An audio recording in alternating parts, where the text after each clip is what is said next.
Hello guys, welcome to my channel. আমার YouTube চ্যানেলে first time mini blog করছি আমি জানি না মিনি ব্লগ করছি কতটা ভালো হবে কতটা খারাপ হবে। ভয়েস ওভার দিচ্ছি তাও বারবার ক্যান্সেল হয়ে যাচ্ছে, তো অনেক কষ্ট করে ভিডিওটা পোস্ট করছি। তোমরা একটু প্লিজ আমাকে সাপোর্ট করো। আমি আজকে চলে গেছিলাম আমার কাকির বাড়িতে। আমার ছিল বোনের অন্নপ্রাশন।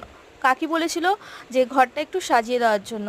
আমি সেই কারণেই ঘরটা সাজাচ্ছি। ফার্স্ট টাইম একটু নার্ভাস ছিলাম, কারণ আমি এরকম ঘর আগে কখনো সাজাইনি। আমি কাকিকে বারবার তার জন্য ডেকে বলছি, কাকি দেখো ঠিক আছে না, কি হচ্ছে কি না। কাকি বলছে যে ঠিক আছে তুই কর, হচ্ছে। কারণ কাকি তো আরও অন্যান্য কাজে ব্যস্ত ছিল, সেই কারণে। আমার সঙ্গে আমার ভাইরাও অনেক চেষ্টা করেছে আমাকে সাপোর্ট দেওয়ার, এফোর্ট দেওয়ার অনেকটাই করেছে ওরা। আমাকে বলছে যে এদিকটা সাজিয়ে দে, এদিকটা হয়নি, এদিকটা বেলুন কম লাগানো হয়েছে, আবার ওদিকটা করেও আমি দিয়ে দিচ্ছি। ফাইনালি আমার ঘরের লুক এটা এসছে, তোমরা একটু দেখো। আর এই গরমের মধ্যে অনেক কষ্ট করে আমি ঘরটা সাজিয়েছি। তোমরা প্লিজ আমাকে সাপোর্ট করো, আমার পাশে থেকো। ব্যাস।